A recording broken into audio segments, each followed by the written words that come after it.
Hello, and welcome to the Burt Locker. Still no fights to actually recap. This is episode 100, so it's kind of a bit of an anti-climax, this one, really. All I'm going to do is just have a quick look through the news, because there's still no fights coming up this weekend. You've got the next set of fights coming up. There are actually some really good ones, quite sneaky. So in the UFC, you've got like Kelvin Kattar against Giga Chikadze, but I'm not going to be doing a breakdown of that this week. It'll be like coming in the usual kind of time frames. I'll be getting back on the old Patreon, like doing the exclusive content for there as well, and getting some crazy bets on. But yeah, so anyway, let's take a quick look at what's been going on in the world of mixed martial arts and combat sports in like the past week.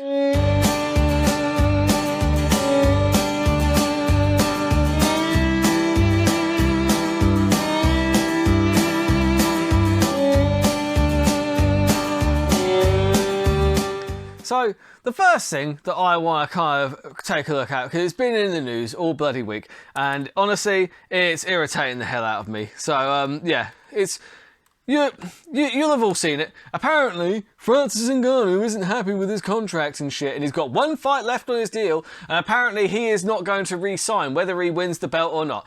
He said that if he re-signs, he has to have a clause in there saying that he will go to boxing, because he said that he wants to go and box fucking like Tyson Fury and Deontay Wilder. It's like, look, with respect, like any boxer in the top 20 heavyweights, I think will have a very easy night with Francis Ngannou. His footwork is often abysmal, right?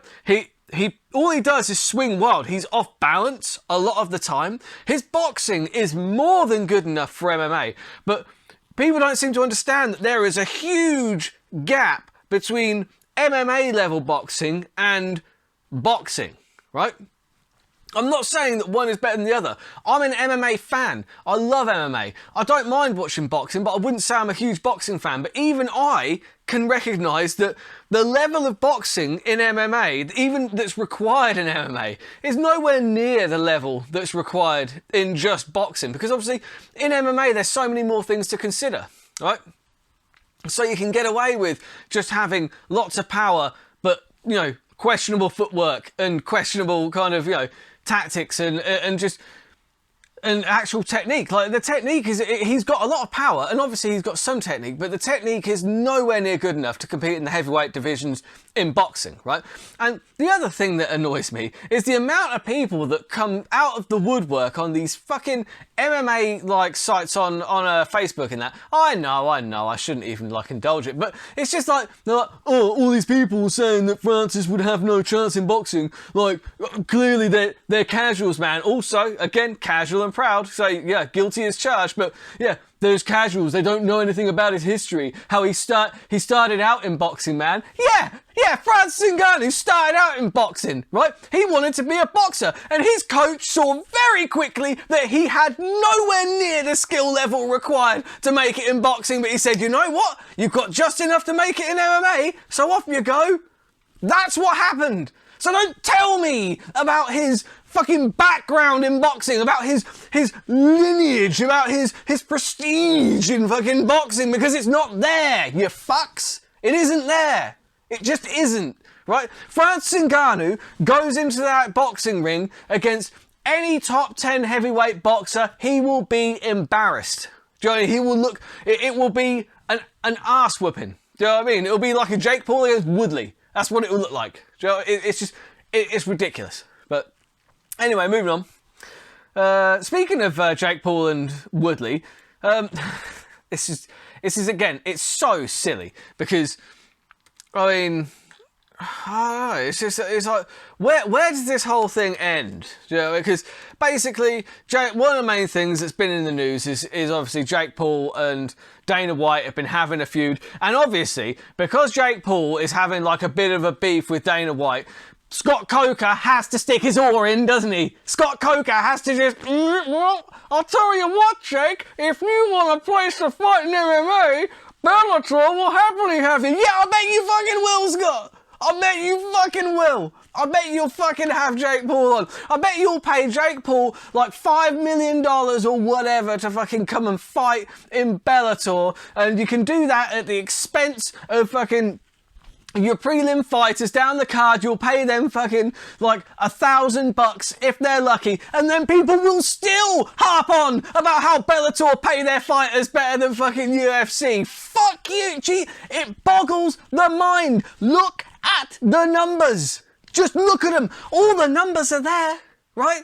Bellator, they pay a handful of people, well, a handful, and it is at the expense of all the fighters fighting on the main card and in the prelims. The purses are all there, so stop shitting on the UFC's pay scale and open your fucking eyes.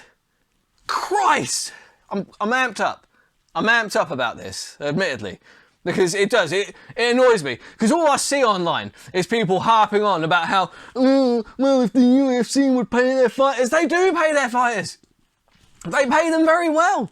Do you know what I mean? But you gotta understand that the UFC is still, MMA in general, is still a very fledgling sport when you compare it to boxing, NFL, all those kind of things, right? Do you know what I mean? It's apples and oranges. It really is. And the fact of the matter is, in like MMA, the UFC pay very well. And when you actually look at the pay structure, it's a much more sustainable structure, and it's actually better for the athletes on the whole, their pay structure, because it's not so top heavy, right? Their minimum is 10,000, right? Yeah, and you compare that with Bellator, right? Bellator, some of those guys in the prelims, they're making $1,000 if they're lucky. And guess what, people? They still have to pay taxes on that, and they still have to pay their coaches, because that's another thing that people always bring up. Oh, well, yeah, no, these guys, look, they make 10,000. Yeah, but then they have to pay their taxes and they have to pay their coaches. Yeah, like no other fighters have to do that, do they? It's only UFC fighters that have to pay their coaches, isn't it? It's only UFC fighters that have to pay taxes. It's only fighters that nobody else in the world has to pay taxes, do they? Huh? You fucking idiots. It winds me up. I'm amped up. But it just boggles my mind that people can't see the numbers in front of them, and they still harp on thinking that, because it's very popular to just say that Dana White is the devil and he's stealing from the fighters. Fact of the matter is, Dana White and the Fertittas took a fuckload of risks with their own money, right, at the very start of this venture. And if it hadn't taken off, guess what? They'd still be 4 million in the hole. They were at one point. They took all of the risk and now they are reaping the rewards. What is wrong with that? What's wrong with that? Absolutely nothing, right? And Jake Paul does not care about fighter pay, by the way. Just as a little pull back the curtain, Jake Paul does not give a fuck about fighter pay. He's just using the fighter pay argument to try and further his own brand for his own gain. He is not motherfucking Teresa, right? He is doing it just to make more money for himself, at the expense of all these fighters that are supposedly underpaid. Do you know what I mean? He talks about, the UFC should be providing medical insurance and medical coverage and all this bollocks, right? Let me ask you this, Jake, right? Which boxing organisation provides that for their fighters? Which one? You love boxing so much, you think boxing is the answer to everything. Tell me which boxing organisation provides pension plans and medical for their fighters? Which one, right? And then show me how much the undercard guys on a regular boxing promotion are making. You show me what their purses are, right? Show me that $500 and you compare that with the 10,000 and 10,000 win that the 10,000 minimum, let's say, that the UFC fighter, the early prelim fighter on the UFC is earning $10,000, right? Early prelim fighters on an average boxing card, they're lucky if they get $500. And you show me their medical plan as well, provided by the boxing organisation, you fucks. If you actually cared, you'd be trying to push for that in boxing as well, but you don't care. You don't give a fuck. And I'm tired of people kind of pretending like you do. I have no problem with like what Jake Paul is doing. It's brilliant. He's an actual genius. I actually really kind of like it. All he's doing is he's padding his boxing record like every boxer does, right? But he's just not doing it in bingo halls, so he's making some money, right? But what gets me is all the people that buy into it, that buy into this. Oh, he's such a saint because he's standing up for fighter pay. Fuck you! He doesn't give a fuck about fighter pay. He's literally using fighter pay and exploiting it for his own gains. Just open your eyes. Jesus Christ. I don't understand why Dana White... Well, I do understand why Dana White is responding, because at the end of the day, he's going to end up probably coming to the UFC for one big fight. They'll pay him a lot of money and whatever. Because at the end of the day, Dana White recognises where there's an opportunity, and he's recognised it, and that's why he's responding. But that's the only way that this one pans out. And honestly, I don't know. I don't see Jake Paul beating many people in mixed martial arts, in a cage fight.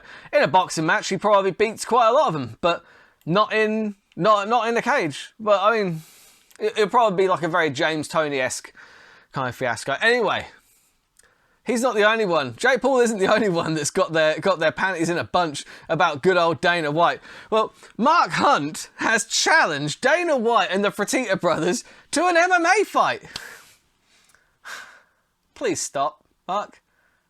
Mark, please. For the love of God, please just stop. This is so cringe at this point. Honestly, I used to really like Mark Hunt. I used to love the bloke. K1 legend, absolute savage. He's an old school fighter, just goes in there and bangs people out, and he's just that old school type of fighter. And I absolutely loved that. But since losing to Brock, he's just turned into a bit of a whiny crybaby. I get it, right?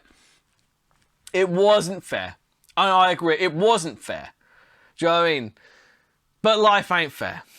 And also, I would like to point out, right, that before the fight, it's not like it was a secret. Do you know what I mean? Like, Mark Hunt took that fight because he knew he would make more. They offered him extra money. I'm sure, they offered him extra money to take the fight, but it was a big kind of promotional thing for Mark Hunt as well. Because imagine if Mark Hunt had won, then his name's really kind of on the map. And in fact, even after that fight, even after losing, it was kind of more on the map. He was still making much more money. I think he was on like $800,000 a fight, which is not bad considering. Do you know what I mean? That is not bad wage. And before the Lesnar fight, he actually said in the conference, I know that Brock is juiced to the gills, but it doesn't matter because I'm going to knock his ass out, right? So then after the fight, it turns out he's juiced to the gills, but you said you already knew that, right? So what are you actually upset about? You're not upset that he pissed hot. You're upset because you lost, because you didn't knock him out like you promised you were going to do.